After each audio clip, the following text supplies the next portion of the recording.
नमस्कार, मैं शिवानी। बिहारी न्यूज में आपका स्वागत है। आज है 29 अक्टूबर। खबरों की ओर बढ़ने से पहले आप सभी को महापर्व छठ पूजा के खरना की ढेर सारी शुभकामनाएं। अब एक नजर डालते हैं सुर्खियों पर। खरना का प्रसाद खाकर आज से 36 घंटे का निर्जला उपवास रखेंगी छठ व्रती। आईटीबीपी ने 24 रिक्तियों के लिए जारी किया नोटिफिकेशन। स्कूलों में 2024-25 से लागू होंगे नए पाठ्यक्रम। छठ महापर्व को लेकर बिहार पुलिस की तैयारी पूरी। पाकिस्तान की हार के बाद शोएब अख्तर की टीम इंडिया पर टिप्पणी। अब चलिए बढ़ते हैं बिहार की अब तक की 25 बड़ी खबरों की ओर विस्तार से। खरना का प्रसाद खाकर आज से 36 घंटे का निर्जला उपवास रखेंगी छठ व्रती। 4 दिवसीय लोक आस्था के इस महापर्व छठ का आज दूसरा दिन है। नहाए खाए के साथ शुरू हुए इस पर्व के दूसरे दिन खरना होता है। हिंदू पंचांग के अनुसार साल में 2 बार छठ का पर्व मनाया जाता है। कार्तिक मास यानी अक्टूबर नवंबर में पड़ने वाली छठ का अधिक महत्व होता है। वहीं आज खरना के दिन व्रती रात को पूजा के बाद गुड़ की खीर खाकर पूरे 36 घंटे का निर्जला व्रत रखेंगी, जो चौथे दिन सूर्योदय के समय सूर्य को अर्घ देने के साथ समाप्त होगा। छठ सूर्य उपासना और छठी माता की उपासना का पर्व है। हिंदू आस्था का यह एक ऐसा पर्व है जिसमें मूर्ति पूजा शामिल नहीं है। इस पूजा में छठी मैया के लिए व्रत किया जाता है। यह व्रत कठिन व्रतों में से एक माना जाता है।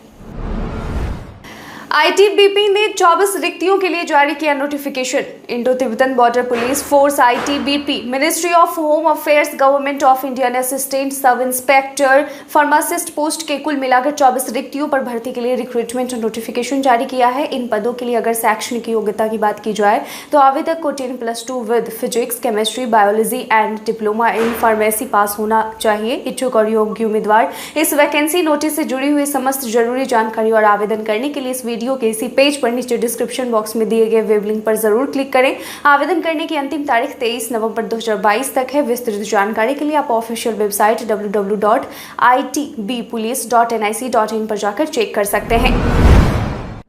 बिहारी पहचान में आज हम बात करेंगे शरद कुमार की। 1 मार्च 1992 को मुजफ्फरपुर में जन्मे शरद कुमार एक भारतीय पैरा हाई जंपर हैं। उन्होंने 2010 एशियाई पैरा खेलों में अंतर्राष्ट्रीय स्तर पर पदार्पण किया। 2014 के एशियाई पैरा खेलों में उन्होंने 12 साल के एशियाई खेलों के रिकॉर्ड को तोड़ते हुए ऊंची कूद में स्वर्ण पदक जीता और विश्व में नंबर 1 को पुनः प्राप्त किया। शरद ने 2016 के ग्रीष्मकालीन पैरालंपिक में 6ठे स्थान पर रहते हुए भाग लिया। उन्होंने 2017 विश्व पैरा एथलेटिक्स चैंपियनशिप में रजत पदक जीता। उन्हें पैरा चैंपियंस प्रोग्राम के माध्यम से गो स्पोर्ट्स फाउंडेशन द्वारा समर्थित किया जाता है।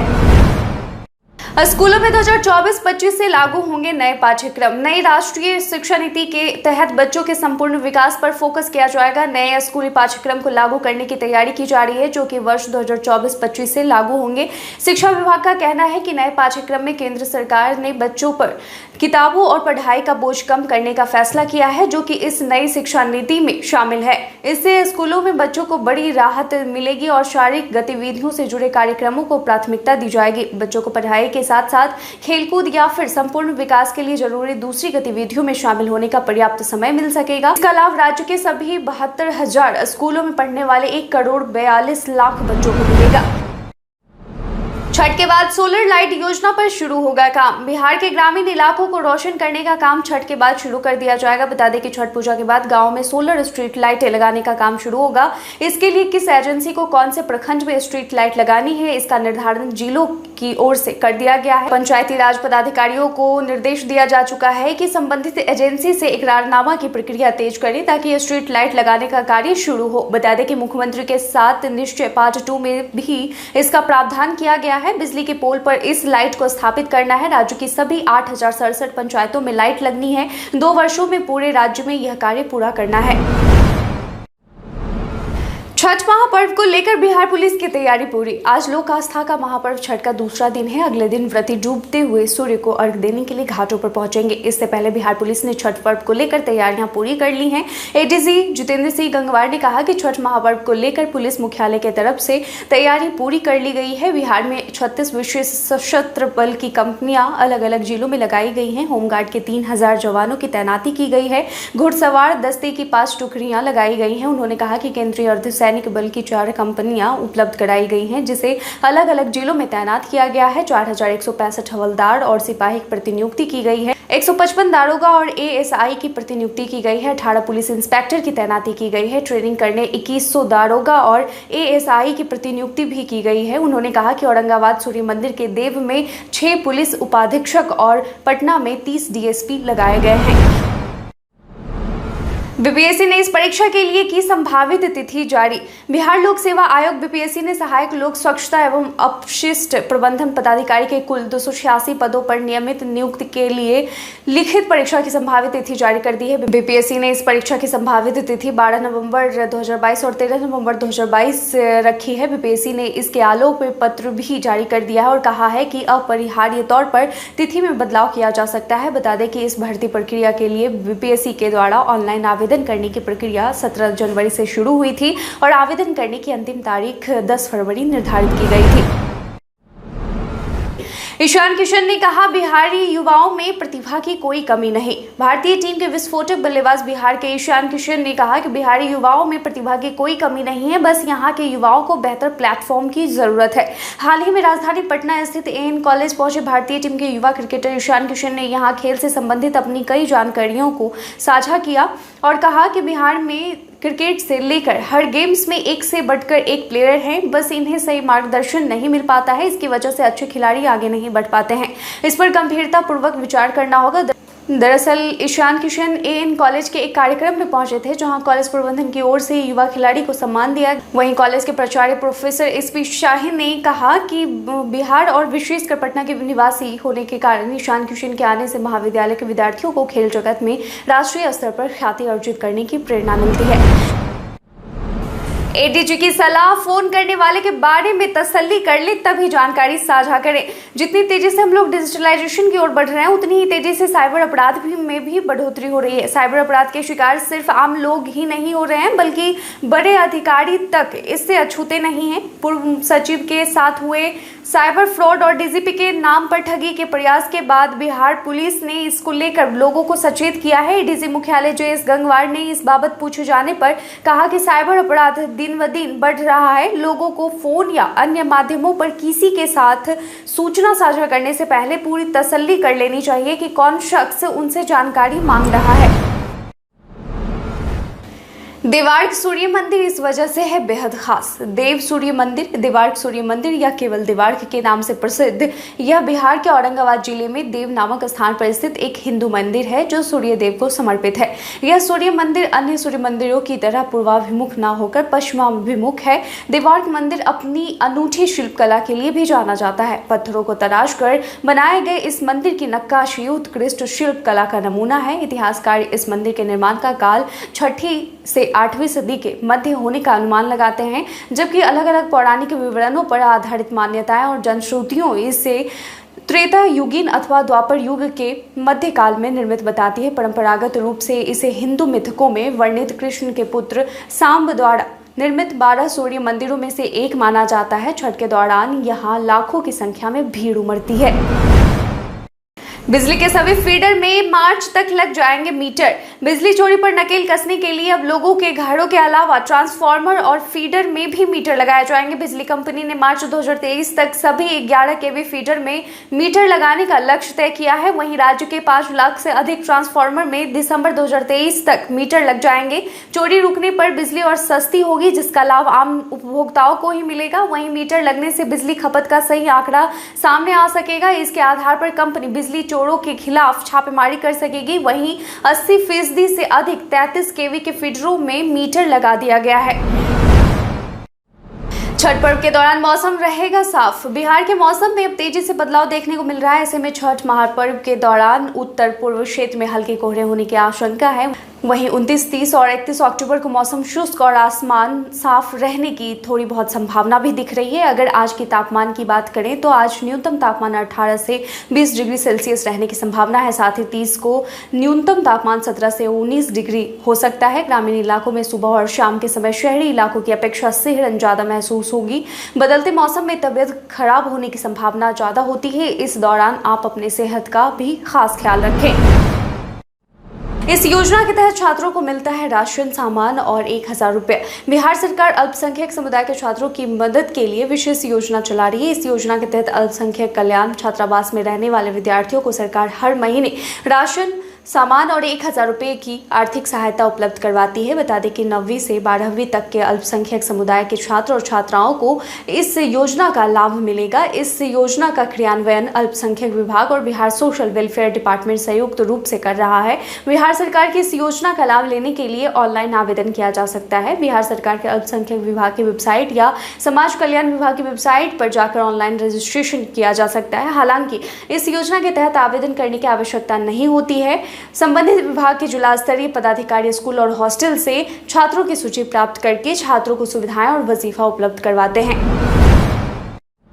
शारदा सिन्हा ने कहा, छठ गीतों के जरिए हर घाट पर देती हूं अर्घ। लोकगीतों की मशहूर गायिका शारदा सिन्हा के छठ के गीत आज देश ही नहीं बल्कि विदेशों में भी गूंजती है और गूंज रही है।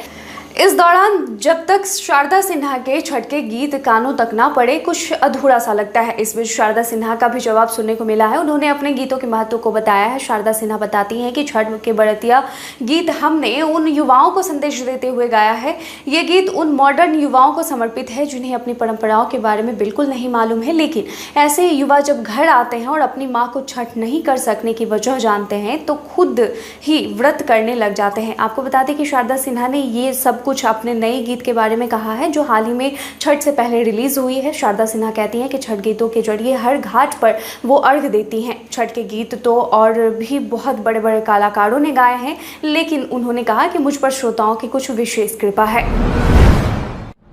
बिना जमीन खोदे आईआईटी कानपुर की मदद से बिहार की ऐतिहासिक धरोहर का लगेगा पता। बिहार के बांका जिले के गौरवशाली इतिहास के बारे में पता लगाने में अब आईआईटी कानपुर मदद करेगी। दरअसल बांका जिले के चांदन नदी के आसपास के क्षेत्रों के गर्भ में दबे पुरातात्विक अवशेष की खोज जारी रही है।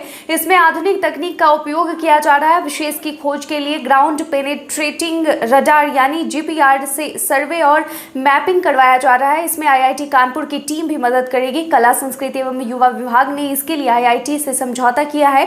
सर्वाधिक फोकस बांका जिले के भदरिया गांव के चांदन नदी के फैलाव वाले क्षेत्र पर है। गौरतलब है कि इस क्षेत्र के प्रारंभिक सर्वे में पुरातात्विक महत्व के साक्ष्य मिले हैं। 160 प्रखंडों में 100% घरों में नल जल उपलब्ध होने का दावा। बिहार सरकार द्वारा यह दावा किया जा रहा है कि बिहार के हर घर नल का जल की सुविधा पहुंचाने वाले प्रखंडों की संख्या 160 हो गई है। 4 माह पहले ऐसे प्रखंडों की संख्या 140 थी।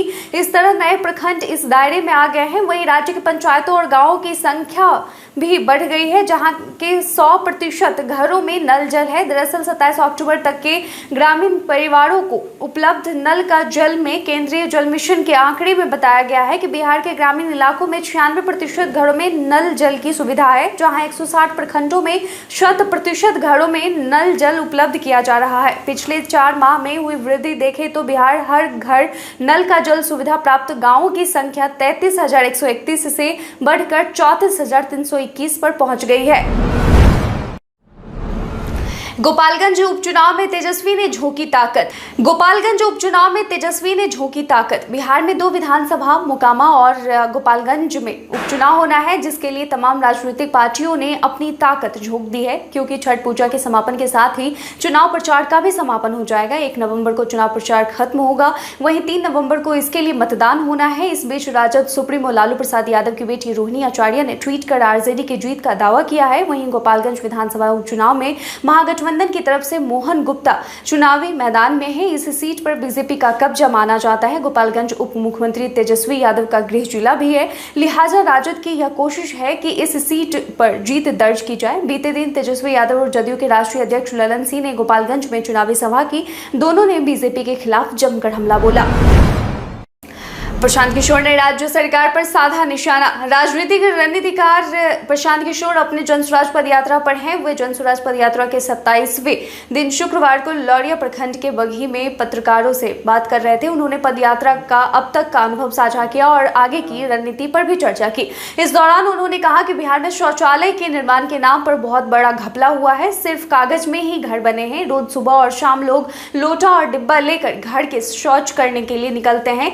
स्वच्छ भारत अभियान की ऐसी तैसी हो गई है। ग्रामीण सड़कों की बात कौन करे, शहर से जुड़ने वाले सड़कों को पार करने के लिए भी नाक पर रुमाल और गमछा रखना पड़ रहा है।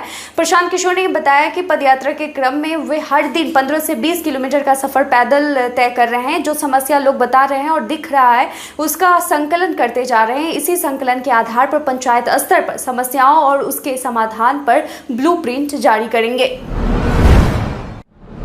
यमुना में झाग पर शुरू हुई सियासत। छठ पर्व का समय है और दिल्ली की यमुना नदी पर झाग की चादर बिछी हुई है। दिल्ली सरकार ने इस बार राजधानी में 1100 जगहों पर धूमधाम से छठ मनाने का ऐलान किया था, लेकिन इस बार भी यमुना नदी में सफेद झाग की चादर बिछी हुई है। दूसरी ओर इस बार भी यमुना में प्रदूषण को लेकर राजनीति शुरू हो गई है।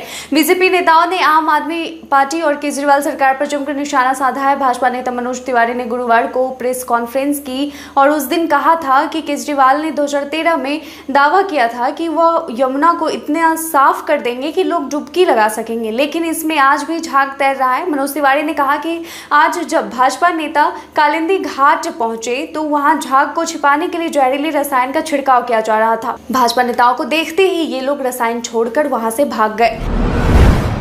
पाकिस्तान की हार के बाद शोएब अख्तर की टीम इंडिया पर टिप्पणी। जिम्बाब्वे से मिली हार के बाद पाकिस्तान की जगहसाई हो रही है, जिसका गम ना पाकिस्तानी खिलाड़ी बचा पा रहे हैं ना ही उनके पूर्व क्रिकेटर। पाकिस्तान की हार से बौखलाए पूर्व तेज गेंदबाज शोएब अख्तर ने भारतीय टीम पर टिप्पणी कर दी है। पूर्व क्रिकेटर शोएब अख्तर ने कहा कि भारत भी सेमीफाइनल खेल वापस लौट आएगा। शोएब अख्तर ने पाकिस्तान कोच टीम मैनेजमेंट पर सवाल किए हैं। शोएब अख्तर ने अपने यूट्यूब चैनल पर एक वीडियो में कहा कि मैं पहले भी कह चुका था कि पाकिस्तान इस हफ्ते वापस आ जाएगी और अगले हफ्ते इंडिया वापस आ जाएगी, वो भी सेमीफाइनल खेल कर वापस आ जाएगी। वो भी कोई 30 मार खा नहीं है। मालूम हो कि पहले बल्लेबाजी करते हुए जिम्बाब्वे ने 20 ओवर में 8 विकेट पर 130 रन बनाए और पाकिस्तान को जीत के लिए 131 रन का टारगेट दिया। दूसरी पारी में पाकिस्तान की टीम ने 20 ओवर में 8 विकेट पर 129 रन ही बना पाए और उसे 1 विकेट से हार मिली। लालू यादव ने तेजस्वी से जनता के लिए पहुंचवाया खास संदेश। गोपालगंज में चुनावी सभा को संबोधित करते हुए तेजस्वी यादव ने यह जानकारी दी कि Rajad supremo Lalu Prasad Yadav kidney transplant के लिए नवंबर में फिर सिंगापुर जाएंगे, वहां उनका ऑपरेशन होगा। उन्होंने कहा कि लालू यादव ने गोपालगंज की जनता को धन्यवाद दिया है। इस मौके पर बिहार के उप मुख्यमंत्री ने भाजपा पर भी हमला किया है। महागठबंधन के प्रत्याशी मोहन प्रसाद गुप्ता के पक्ष में सदर प्रखंड के जादवपुर स्थित राजरतन शाही उच्च विद्यालय में आयोजित चुनावी सभा को संबोधित करते हुए बिहार के उप मुख्यमंत्री ने कहा कि पहले जब गैस सिलेंडर 500 रुपए में मिलता था तब महंगाई डायन लगती थी, अब 1200 रुपए में मिल रहा है तो भाजपाइयों को महंगाई भौजाई लग रही है। उन्होंने कहा कि बिहार में जब महागठबंधन की सरकार बनी तो हमने 10 लाख युवाओं को नौकरी देने की बात कही है। बिहार उपचुनाव को लेकर राजद जदयू पर जमकर बरसे विजय कुमार सिन्हा। बिहार विधानसभा में नेता प्रतिपक्ष विजय कुमार सिन्हा ने महागठबंधन सरकार पर जमकर निशाना साधा है। विजय कुमार सिन्हा ने कहा कि गोपालगंज और मोकामा में हो रहे उपचुनाव ने गांधी जी के सिद्धांत के नाम पर राजनीति करने वाले तथा उसकी दुहाई देने वाले का पोल खोल कर रख दिया है। विजय कुमार सिन्हा ने कहा कि अपराध और भ्रष्टाचार मुक्त सरकार की बात करने वालों ने ही मोहन गुप्ता शराब व्यवसायी को गोपालगंज में उपचुनाव में टिकट दिया है। वहीं मोकामा विधानसभा उपचुनाव में आपराधिक मामले में दोषी एवं बिहार विधानसभा की सदस्यता खो चुके बाहुबली की पत्नी को टिकट दिया है। विडंबना यह है कि जिस जदयू ने उनकी सदस्यता खत्म करने में अहम भूमिका निभाई है, अब वे इनका चुनाव प्रचार कर रहे हैं। भारत के इतिहास में आज की तारीख कई कारणों से है दर्ज। मुक्केबाजी में भारत को पहला ओलंपिक पदक दिलाने वाले बॉक्सर विजेंद्र सिंह का जन्म 1985 में हुआ। पहली लोकसभा के सदस्य सैयद मोहम्मद अहमद काजमी का निधन 1959 में हुआ था। समाज सुधारक, स्वतंत्रता संग्राम सेनानी तथा भारतीय हस्तकला के क्षेत्र में नवजागरण लाने वाली गांधीवादी महिला कमला देवी चट्टोपाध्याय का निधन 1988 में हुआ था। दिल्ली में दीपावली के 2 दिन पहले व्यस्त इलाकों में 2005 को आए सिलसिलेवार बम धमाकों में 62 लोगों की मौत हुई। उड़ीसा में 1999 को विध्वंसकारी समुद्री तूफान आया। बंगाल में ब्रिटिश इंडियन एसोसिएशन की स्थापना 1851 में हुई। वायरल खबर में आज बात होगी रेलवे परीक्षा फाइल शुल्क के बारे में। सोशल मीडिया पर कई तरह की सूचनाएं वायरल होती हैं, लेकिन सभी सच हो ये जरूरी नहीं है। इसी कड़ी में आज बात करेंगे रेलवे द्वारा परीक्षा शुल्क के तौर पर लिए जा रहे 3800 रुपए के बारे में। दरअसल पीआईबी ने अपने एक ट्वीट में लिखा है कि कथित तौर पर रेल मंत्रालय द्वारा क्लर्क के पद के लिए जारी एक ज्वाइनिंग लेटर प्राप्तकर्ता को परीक्षा फाइल शुल्क के रूप में 3880 यानी 3880 रुपये जमा करने के लिए कह रहा है। पीआईबी ने आगे लिखा कि यह लेटर फेक है। रेलवे ने ऐसा कोई लेटर जारी नहीं किया है। व्हाट्सएप में जल्द आएगा ये मजेदार फीचर। मेटा के स्वामित्व वाला पॉपुलर मैसेजिंग ऐप व्हाट्सएप एक ऐसे फीचर पर काम कर रहा है जो डेस्कटॉप ऐप में ग्रुप चैट में मेंबर्स की प्रोफाइल पिक्चर दिखाएगा। यह फीचर विकास के अधीन है और इसकी रिलीज के बारे में अभी पता नहीं चला है। इस साल की शुरुआत में व्हाट्सएप द्वारा आईफोन्स के लिए भी इसी फीचर का परीक्षण करने की सूचना मिली थी। WA बीटा इन्फो की एक पोस्ट के अनुसार WhatsApp desktop app beta testers को जल्द ही एक फीचर मिलेगा जो ग्रुप चैट में मेंबर्स की प्रोफाइल पिक्चर दिखाया। ग्रुप में भेजे जाने वाले हर संदेश के बगल में प्रोफाइल पिक्चर दिखाया जाएगा।